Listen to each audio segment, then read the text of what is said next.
Hi and welcome back to Arno TV. I'm your lovable host Arno, coming back to you with another video. So guys, yesterday was V-Day, the start of the rollout of the COVID-19 vaccination, okay? And what have we seen on day number one of that rollout?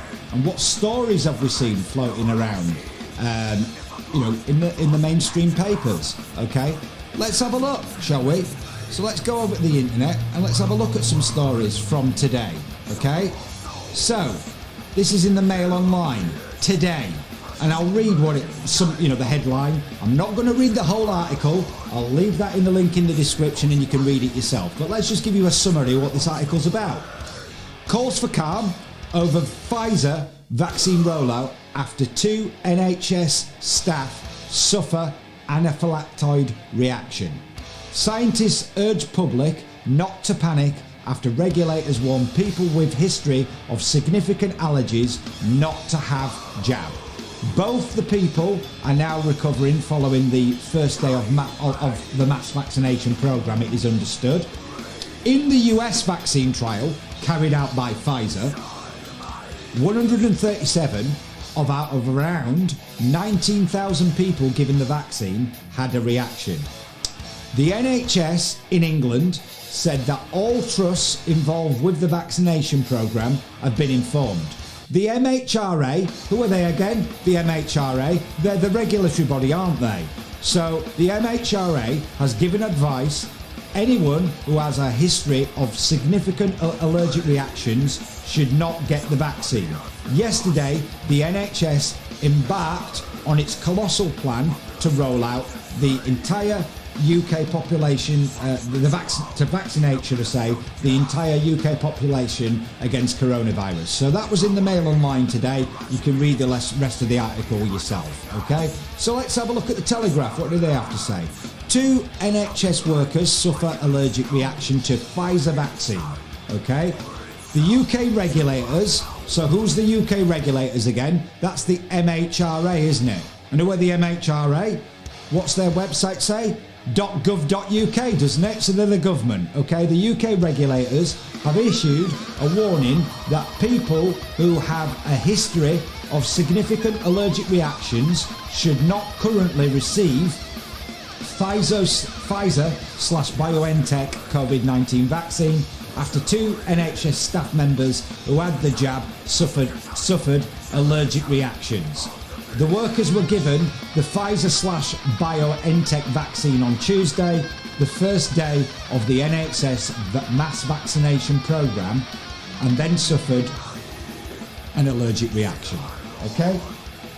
So this is on day number one. Okay? Day number one. Okay? Now, day number one was the 8th of December 2020. Okay, now, what did we have Matt Hancock saying on Good Morning Britain yesterday, the video that I made yesterday? What did he say?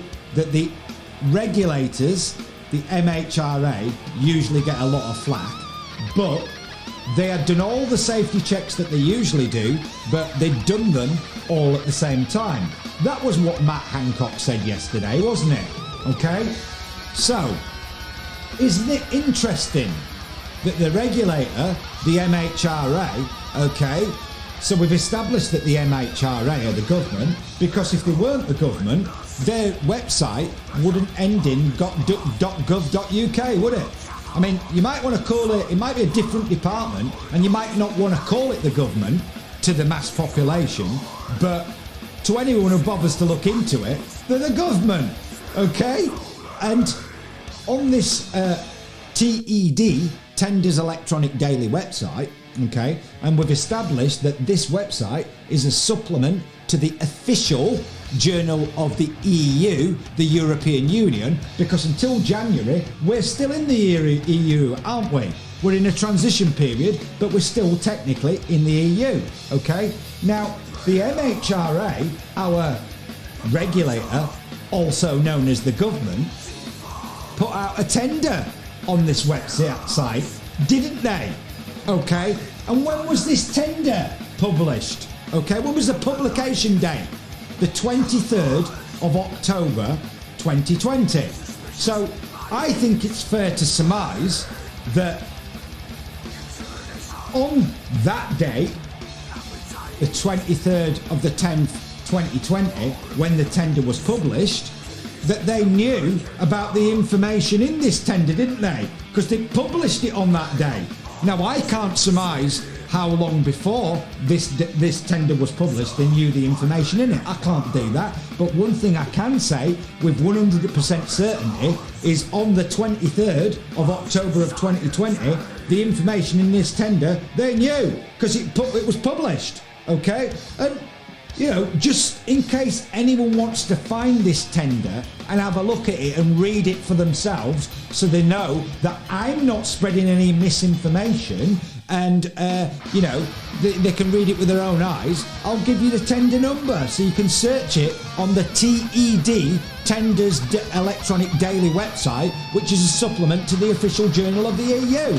So if you type in that search bar, 506 291-2020, 506 291-2020, you'll be able to see a tender that the MHRA, and who are they again? The government put out, okay? And it was published on the 23rd of October, okay? And let's just have a look at it quickly again.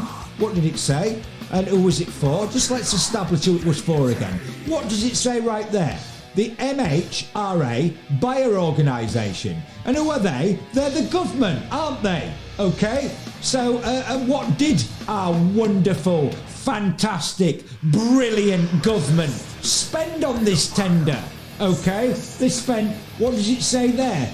£500,000. Excluding VAT, of course. Excluding VAT. Okay? And let's just have a look down here. Okay? Excuse me. To who they awarded this tender to, okay? And who's the award of the tender to, okay? This company, a company called Genpact, okay?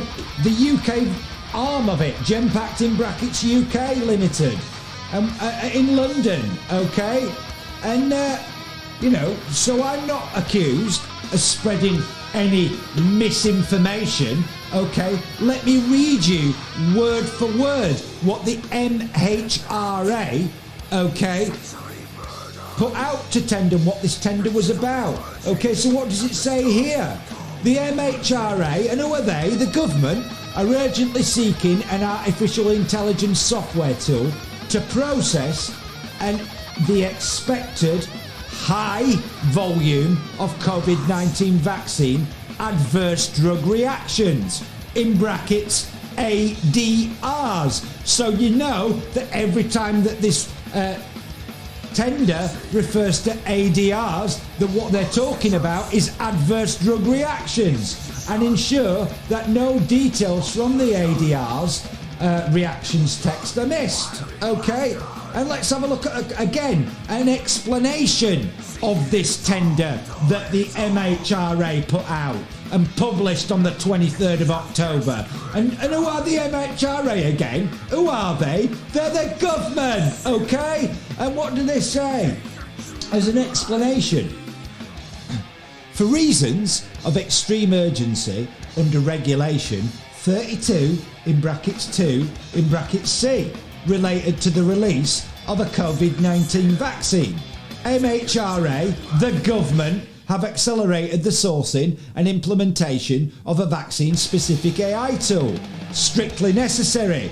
It is not possible to retrofit the MHRA's legacy systems, so the government's legacy systems, the NHS's legacy systems, to handle the volume of ADRs. And what are ADRs again? Adverse drug reactions that will be generated by a COVID-19 vaccine. Therefore, if the MHRA does not implement the AI tool, it will be unable to process these ADRs effectively. This will hinder its ability to rapidly identify any potential safety issues with the COVID-19 vaccine, and represents a direct threat, I repeat, represents a direct threat to patient life and public health. Reasons for extreme urgency. The MHRA recognises that its planned procurement, so let me just read that again. The MHRA, our government, the NHS, recognises that its planned procurement process for the Safety Connect programme, including the AI tool, would not, I repeat, would not have concluded by vaccine launch, leading to an inability to effectively monitor adverse reactions to the COVID-19 vaccine.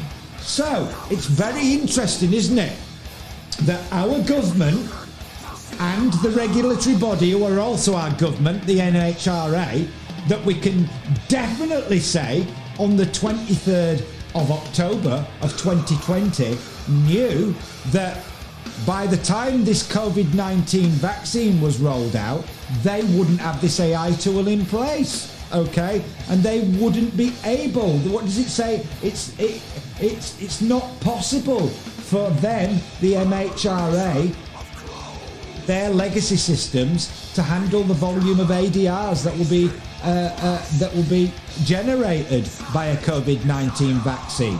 And what do they also say? Why it was so urgent? The reasons of extreme urgency.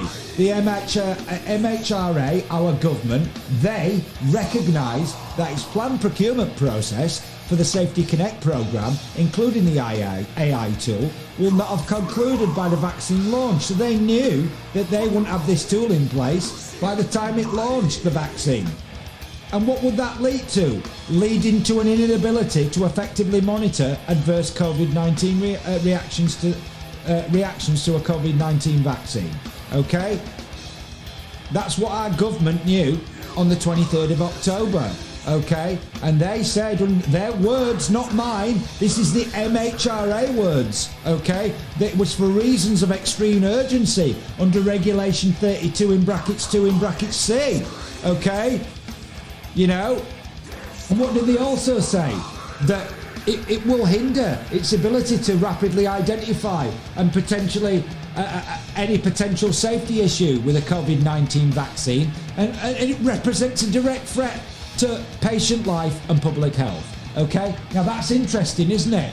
That we had Mag Hancock on Good Morning Britain yesterday saying that all the usual safety measures have been taken place. Okay, had been taken by the MHRA, should I say. It's interesting, isn't it, that in this article by The Independent, what do they have to say, a week and a half ago or whatever? Link will be in the description. From this article, what does it say? Pfizer given protection from legal action by UK government. Okay? The UK government has granted pharmaceutical giant Pfizer a legal indemnity from prosecuting it, indemnity protecting it from being sued, enabling its coronavirus vaccine to be rolled out across the country as early as next week. The Department of Health have confirmed the company has been given indemnity protecting it from legal action as a result of any problems with the vaccine. When they refer to problems, do they refer to things like anaphylactoid reactions? Yeah? Those are the kind of problems that they're talking about. Okay? Ministers have also changed the law in recent weeks, giving protections to companies such as Pfizer, meaning the other drug companies, giving them immunity from being sued by patients in the event of any complications. So, what can we surmise without being accused of spreading misinformation from what we've just seen here? Okay, that on the 23rd of October of this year, our pathetic, disgusting excuse for a government very well knew that there were going to be, adverse drug reactions to the COVID-19 vaccine. And what did they do? According to this article, am I making this up? Have they changed the law, haven't they? So that Pfizer and other drug companies can't be sued by anybody for any reactions that they may have to the vaccine. Okay? Such as, what is it? Anaphylactoid reactions. Let me make sure I get my words exactly right. Okay? So, what do people think about that? Okay, because I personally think, as a UK voter and someone who voted in the last election and someone who works and pays their taxes, I think that I have the right to ask people such as Mr. Hancock to be made to answer some serious questions about things like this. And I don't think anybody out there in a social media company like Google or Facebook or YouTube or Twitter or anyone else for that matter has any business interfering in me and my right to ask someone like Hancock to be answer questions about things like this. And isn't it strange that nobody in the media seems to be talking about this tender that the regulatory body, the MHRA, also known as the government, made public and published on the 23rd of October this year, prior to them changing the law, so that drug companies such as Pfizer and the like couldn't be sued. That's very interesting, isn't it? And I think a lot of people out there wouldn't be very happy knowing things like that. Is that why none of the mainstream media are talking about anything like this? Very interesting, isn't it? And that's what I'm saying. And are people now starting to get the picture why I am been saying all along, it's about time people started asking some serious questions about what the hell's going on and where we're going with all of this. Okay? All of it. Because there are too many things now that have happened since March that this time last year would have been regarded as wild conspiracy theories. Okay? But the reality. Okay? So I think people out there need to start thinking a little bit more about what's going on, how this whole thing's been enforced, the kind of freedoms that have been taken away from us, and the kind of laws that have been passed, okay? And the kind of politicians that we have and their behaviour, okay? And I think I should be allowed to ask those questions. And, I'm wondering why, if the mainstream media are supposed to be impartial and a free press, why they're not asking this kind of information, okay? And isn't it strange that a lot of these people are calling themselves journalists, okay? Because if I can find this information, because it's in the public domain, they can find the information, can't they? So why are they not talking about it? That's all I'm asking. Why are they not talking about it? And if I talk about it, I'm silenced, okay? And do you people out there think that maybe there are people out there that think I should be silenced, okay? But in a democracy, you see, in a democracy, and I know with these kind of people I'm referring to, I know democracy is not a popular idea and not a popular concept with these kind of people, but in a democracy, people should be able to debate ideas and have differences of opinion, and politicians, should be questioned, and we should be allowed to question them on things that they're doing, the government of the day, and things that we don't agree with. We should be able to ask questions about it, okay? And if we are now living in a world where someone like me is being censored for talking about things that are in the public domain because, someone out there thinks it's too close to the bone and people like me shouldn't have an opinion, and even more, people like me shouldn't be allowed to share videos with other people because they might start to think about things, and maybe they'll start to question what they're being told and the official government narrative about things. Okay, is that maybe why I'm being censored? Because if that really is the reason, people, we're in a much worse situation than what I ever imagined, okay? And I think it's about time people started waking up. okay? And that's all I'm saying. And anybody who's watched my videos will know I've never gone out there and told anybody to do anything, think anything, or cause any problems for anybody, okay? I've not disputed the virus or anything like that, its origins, the WHO's version of it, or anything like that, have I, okay? All I've done is ask people to have questions, ask questions, should I say. And isn't it strange again that all of a sudden the music's gone off for no reason? Okay, strange, isn't it, that this kind of thing suddenly started happening? Okay, so if you've enjoyed this video, guys, and you want to see more, then please like and subscribe to the channel. And once you do, please ring the notification bell so I can inform you guys of forthcoming videos that I'm going to put out. And as I've told you before, I'm going to put a lot more out. And hopefully, there'll be no more censorship. There hasn't been any thus far, but we'll just have to see. Okay, but I'll be back soon with some more videos for you guys. You can bet your bottom dollar on that. And what I also want to say, as I like to do, is I want everybody who watches my channel to look after themselves, their friends and their family and their loved ones, okay? And if there's anybody you're concerned about out there, because these lockdowns and all these, local lockdowns and tier 3 and tier 2 measures and everything are very tough on people and people's mental health, if you're worried about someone, drop them a text, give them a call, Skype call them, FaceTime them, whatever, okay? Check in with people, okay? I'll be back soon. I'm going to go and try and figure out why this music keeps suddenly stopping, but I'll be back soon. And until I am, take care, guys, and have a good evening.